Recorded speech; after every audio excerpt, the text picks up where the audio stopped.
Y vamos a México para hablar de la aprobación en el Senado de una reforma constitucional que incluya la interferencia extranjera como una causante para anular elecciones en el país. El análisis es con Jorge Hurtado, corresponsal de France 24 en Ciudad de México. Jorge, ¿en qué consiste esta reforma constitucional aprobada por el Senado mexicano?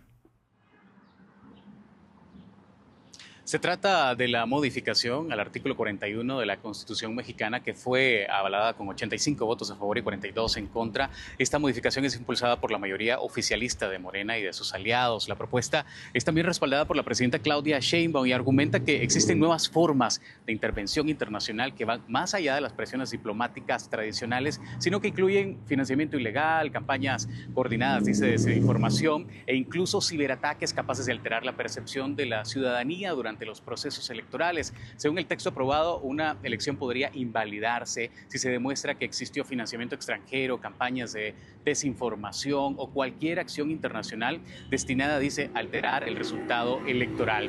Sheinbaum ya defendió la iniciativa argumentando que México debe proteger su soberanía y advirtió sobre el riesgo de financiamiento extranjero hacia organizaciones vinculadas indirectamente al ámbito político nacional.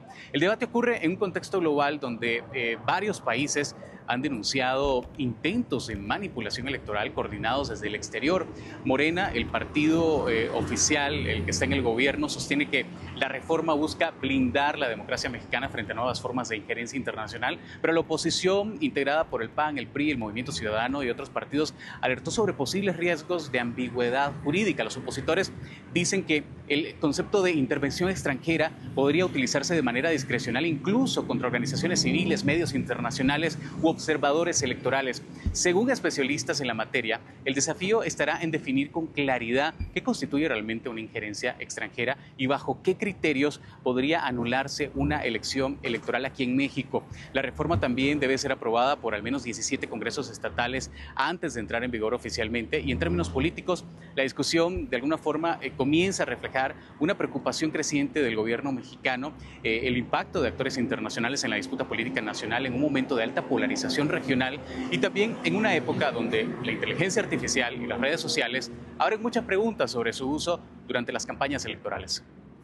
Jorge, todo esto se da en un contexto de tensión entre Claudia Sheinbaum, la presidenta, y su homólogo de Estados Unidos, Donald Trump, y con los casos de Chihuahua y Sinaloa como ejes de esta polémica.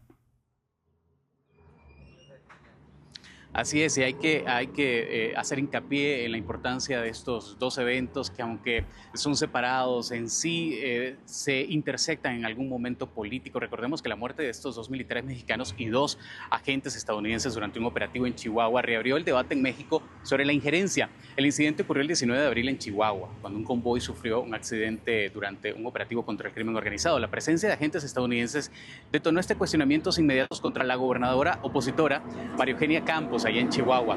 Diputados de Morena incluso promovieron una solicitud de juicio político, la acusan de posibles omisiones relacionadas con la soberanía nacional y seguridad federal, y el argumento central es determinar si existió colaboración, tolerancia o incluso ocultamiento de operaciones extranjeras dentro de México. Pero apenas 10 días después de ese suceso, alrededor del 29 de abril, el debate tomó otro giro. El Departamento de Justicia de Estados Unidos acusó al gobernador de Sinaloa, Rubén Rocha Moya, y a otros funcionarios de presuntos vínculos con el narcotráfico, de colaborar, dice la acusación, con el cartel de Sinaloa, y ahí comenzó el contraste político.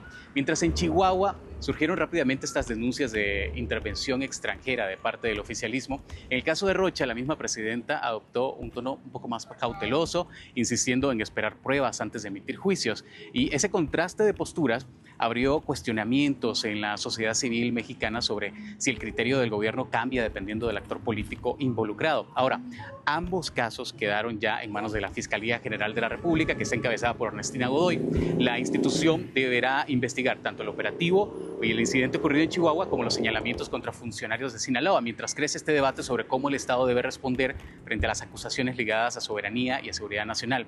Varios especialistas consultados por France 24 Español señalan que el principal desafío para las autoridades mexicanas será demostrar que la justicia se aplica con el mismo criterio sin importar el partido político de los involucrados.